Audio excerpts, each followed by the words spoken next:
Kreator di YouTube adalah cara yang menyenangkan untuk menyalurkan kreativitas, menyuarakan pendapat, dan membangun komunitas. Jika ingin mengupload video ke YouTube dan mungkin sekalian menghasilkan uang, ada beberapa hal yang harus diketahui. Untuk mengupload video ke YouTube, Anda harus mengikuti pedoman komunitas dan hukum hak cipta setempat. Jika ingin menghasilkan uang melalui channel, Anda harus menjadi bagian dari program partner YouTube dan memahami pedoman konten yang cocok untuk pengiklan. Berikut ringkasan masing-masing pedoman dan kebijakan. Pertama, pedoman komunitas YouTube. Pedoman komunitas dirancang untuk memastikan komunitas tetap terlindungi. Pedoman ini mengemukakan hal-hal yang diizinkan dan tidak diizinkan di YouTube dan berlaku bagi semua jenis konten, termasuk video, komentar, link, dan thumbnail. Sebagian besar isinya adalah aturan yang umum diketahui, seperti jangan melecehkan orang lain atau memposting video kekerasan vulgar. Namun, pedoman tersebut juga mencakup beberapa aturan khusus YouTube, seperti tidak memposting komentar berulang dalam jumlah banyak, dan lainnya. Jika melanggar pedoman ini, Anda akan terlebih dahulu mendapatkan peringatan. Lalu kemudian teguran jika melanggar lagi, yang akan mengakibatkan pembatasan akses ke beberapa fitur. Jika mendapatkan 3 teguran pedoman komunitas dalam 90 hari, maka akun akan dihentikan. Buka link di deskripsi untuk mengetahui daftar lengkap pedoman komunitas YouTube. Berikutnya, hukum hak cipta. YouTube tidak membuat hak cipta, tetapi semua kreator harus mengikuti hukum hak cipta setempat untuk mengupload video. Hak cipta merupakan hak hukum, yang berarti Anda tidak boleh menggunakan karya asli orang lain di video tanpa izin pemiliknya. Ini mencakup video, musik, atau karya kreatif orang lain. YouTube diwajibkan menurut hukum untuk memberlakukan hal ini. Karena itulah, kami memiliki sistem teguran hak cipta dan konten ID.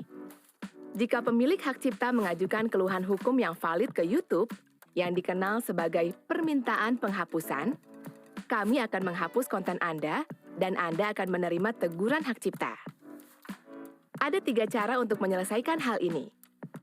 Menunggu 90 hari agar masa berlakunya habis, menghubungi pemilik hak cipta yang menghapus video dan memintanya menarik kembali keluhannya, atau mengirimkan permintaan pemulihan jika merasa video dihapus karena kekeliruan atau kesalahan identifikasi. Jika mendapatkan 3 teguran hak cipta dalam 90 hari, akun akan dihentikan. Sebaliknya, Content ID adalah sistem pemberlakuan otomatis yang memungkinkan para pemegang hak cipta terbesar di dunia menemukan karya mereka yang sedang digunakan orang lain di YouTube, lalu mengklaimnya. Setelah diklaim, mereka dapat memilih untuk melacak, memonetisasi, atau memblokirnya. Klaim Content ID pada video tidak menghasilkan teguran hak cipta dan tidak mempengaruhi akses channel ke fitur. Kami juga memiliki alat yang memungkinkan Anda menyelesaikan klaim Content ID seperti memangkas konten yang diklaim.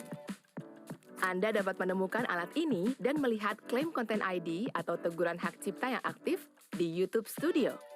Perlu diperhatikan juga bahwa di beberapa wilayah tertentu, Anda dapat menyertakan karya orang lain. Jadi, pelajari hal yang dianggap sebagai penggunaan wajar dan domain publik. Untuk memahami hak cipta serta mempelajari cara melindungi konten berhak cipta milik Anda sendiri dan cara menghindari pelanggaran hukum hak cipta, baca referensi di deskripsi. Pedoman komunitas YouTube dan hukum hak cipta adalah 2 hal yang harus diketahui untuk mengupload konten ke YouTube. Perhatikan bahwa teguran pedoman komunitas dan teguran hak cipta adalah 2 hal yang berbeda dan tidak memengaruhi satu sama lain. Terakhir, mari pelajari program partner YouTube dan pedoman konten yang cocok untuk pengiklan, 2 hal yang harus diketahui untuk menghasilkan uang dari konten. Program partner YouTube memberi kreator akses ke lebih banyak referensi dan ke fitur monetisasi. Untuk mengajukan permohonan bergabung ke program partner YouTube, Anda harus bereputasi baik di YouTube, memiliki minimal 1.000 subscriber, dan memiliki 4.000 jam waktu tonton publik yang valid dalam 12 bulan terakhir. Anda dapat memeriksa sejauh mana Anda memenuhi sasaran ini dan mengajukan permohonan bergabung ke program partner YouTube di tab monetisasi YouTube Studio. Agar tergabung dalam program partner YouTube, Anda juga harus mengikuti kebijakan monetisasi YouTube. Kebijakan ini dirancang dengan tujuan memberikan penghargaan kepada kreator yang berupaya keras dalam membuat konten yang unik dan asli. Artinya, kami tidak mengizinkan channel bergabung ke program ini jika channel tersebut menghasilkan konten berulang secara otomatis atau hanya menggunakan ulang konten yang sudah diposting kreator lain, meskipun sudah memiliki izin. Anda dapat meninjau daftar lengkap kebijakan monetisasi melalui link di deskripsi. Setelah tergabung dalam program partner YouTube, Anda dapat menghasilkan uang dari fitur seperti langganan setelah memenuhi kriteria kelayakan. Anda juga dapat menayangkan iklan di video. Jika ingin menghasilkan uang dari iklan di YouTube, konten harus mengikuti pedoman konten yang cocok untuk pengiklan YouTube. Konten yang cocok untuk pengiklan sesuai bagi sebagian besar penonton. Konten tersebut tidak menampilkan konten sensitif seperti konten yang berbau seksual atau penggunaan narkoba. Beberapa merek bersedia menampilkan iklannya pada konten dewasa. Namun, jika video berisi tema dewasa, Anda mungkin akan menerima lebih sedikit pendapatan dari iklan secara keseluruhan karena lebih sedikit merek yang tertarik menampilkan iklan di video tersebut. Untuk mempelajari pedoman konten yang cocok untuk pengiklan lebih lanjut, buka link di deskripsi. Semoga ringkasan ini dapat membantu Anda lebih memahami hal yang disyaratkan untuk mengupload dan menghasilkan uang